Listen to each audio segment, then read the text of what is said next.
Hi friends, कशा आहात सर्व? मजेत आहात ना? मजेतच असायला हवं.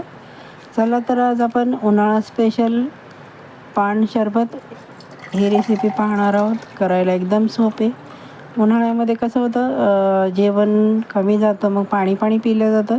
त्यापेक्षा असं थंडगार असं पेय तुम्ही बनवून फ्रीजमध्ये ठेवलं तर तुम्ही छान असं ते कधी तुम्हाला प्यावंसं वाटेल तेव्हा पिऊ शकता. त्यामध्ये भरपूर एनर्जी निर्माण होते आणि रेसिपी स्किप न करता पूर्ण पाहायची आहे. ही सर्वांना नम्र निवेदन आहे. आणि चॅनलला अजूनही आपण सबस्क्राईब केलं नसेल तर पटकन सबस्क्राईब करून घ्यायचं आहे. हे बघा किती छान असं आपलं पान सरबत. पूर्ण व्हिडिओ रेसिपीला आपण आता सुरुवात करूया. त्यासाठी बघा, पॅनमध्ये मी फ्रेश असा पुदिना घेतला. छान असा आपण धुवून घेतला होता तो, आणि कुरकुरीत होईपर्यंत मध्यम गॅसवर आपण तो भाजून घ्यायचा आहे. पुदिना हा थंडावा देणारा आहे. उन्हाळ्यात अवश्य त्याचा वापर करावा. वेगवेगळे पेयामध्ये आपण मसाला ताक पण मठ्ठा पण पाहिला आहे.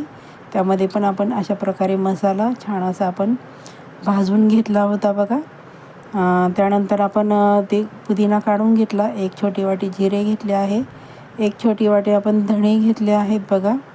आणि 1 छोटी वाटी आपण बडीशोप घेतली आहे. बडीशोप कुठलीही घेऊ शकता, छोटी मोठी तुमच्या आवडीप्रमाणे. आणि छान अशी आपण ती मंद गॅसवर भाजून घ्यायची आहे, कारण जिरे पण थंडावा देणारे आहेत आणि धणे पण थंडावा देणारे आहे आणि बडीशेप पण थंडावा देणारे आहे. आणि छान आपल्याला उन्हाळ्यामध्ये खूप फ्रेश वाटणार आहे. असे वेगवेगळे मसाले बनवून ठेवा आणि वेगवेगळी पेयामध्ये त्याचा वापर करा. छान असं बघा, मंद गॅसवर खमंग असं भाजायचा आहे बघा तो मसाला. त्यानंतर आपण तो थंड करून घ्यायचा आहे. थंड केल्यानंतर आपण तो मिक्सरच्या जारमध्ये ट्रान्सफर केला आहे. त्यामध्ये आपण सैंधव मीठ टाकणार आहोत, 2 चमचे. तुमच्या आवडीप्रमाणे तुम्ही मीठ कमी जास्त करू शकता. मिठाचं प्रमाण थोडंसं कमीच असावं. नंतर आधी जास्त खाऊन नंतर कमी करण्यापेक्षा. त्यानंतर आपण 1 चमचा काळं मीठ घेतलं आहे. त्याने खूप छान चव येते. त्यानंतर मी सुंठ पावडर घेतली आहे बघा, 1 चमचा. आणि आपण जी भाजून घेतला होता पुदिना तो घेतला आहे. आणि अशा प्रकारे आपण पावडर बनवून ठेवली आहे बघा. बॉटलमध्ये स्टोअर करून ठेवायची. जेव्हा तुम्हाला असे वेगवेगळे मठ्ठा थंड पेय बनवायचे आहे त्यामध्ये अवश्य वापरा. थंडावा देणारेच आपण येथे वापरले आहेत. त्यामध्ये सामग्री आपण मसाला तयार झाला आहे आपला. त्यानंतर आपण बघा अशा प्रकारे देशी पानं घेतली आहेत बघा. छान अशी आपण धुवून घेतली ती. आणि धुवून घेतल्यानंतर आपण ती कट करणार आहोत, कारण आपण ते त्याचं सरबत बनवणार आहोत बघा पानांचं. खूप छान थंड असं पेय आपण बनवणार आहोत. अशा प्रकारे तुम्हाला जेवढी पानं मिळतील तेवढी पानं घेऊन त्याचं छान असं आपण सरबत करायचं आहे. आमच्या मावशी आहेत, त्यांच्याकडे नागवेलीचं वेल आहे, त्यांच्याकडून मी ही पानं आणली होती. छान अशी बघा अशा प्रकारे आपण कट करून घेतली आहेत. खूप सुंदर लागतं बघा. त्यानंतर मी 1च हिरवी मिरची टाकणार आहे.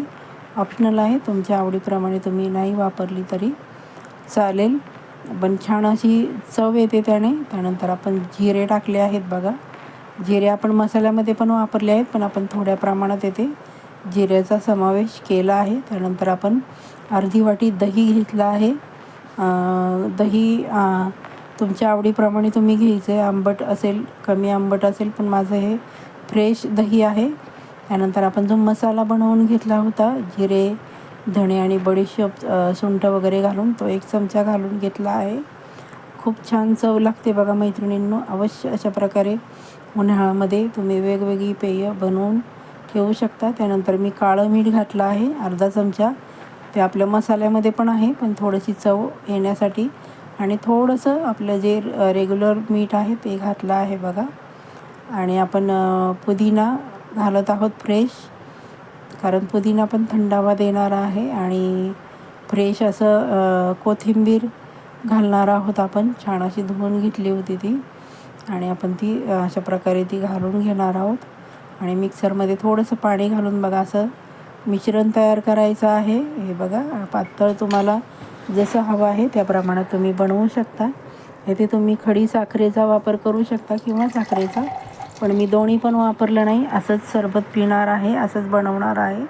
हे बघा किती छान असं आपलं पानचं सरबत तयार झालं आहे. बघा, मी अर्धा तास अगोदरच सब्जा भिजत घातला होता. सब्जा पण उन्हाळ्यामध्ये खूप छान थंडावा देणारा आहे. तो त्याचा पण वापर अवश्य करावा तुम्ही, कारण त्याने पण एनर्जी छान मिळते. आणि छान असं हलवून घ्यायचं आहे. आणि तुम्ही जास्त प्रमाणात बनवून फ्रीजमध्ये ठेवून जेव्हा पाहिजे तेव्हा तुम्ही पिऊ शकता. सर्वांना एक नम्र निवेदन आहे, अजूनही आपण चॅनलला सबस्क्राईब केलं नसेल तर पटकन सबस्क्राईब करून घ्या. शेजारचं जे बेल आयकन ते प्रेस करा, जेणेकरून प्रत्येक येणाऱ्या नवीन व्हिडिओचं नोटिफिकेशन तुम्हाला लगेचच मिळेल. आणि आपण माझा व्हिडिओ कुठून पाहतात ते कमेंट करायला अजिबात विसरायचं नाही, म्हणजे मला तुमचे आभार मानणे सोपे जाईल. सर्वांनी व्हिडिओ शेवटपर्यंत पाहिल्याबद्दल धन्यवाद.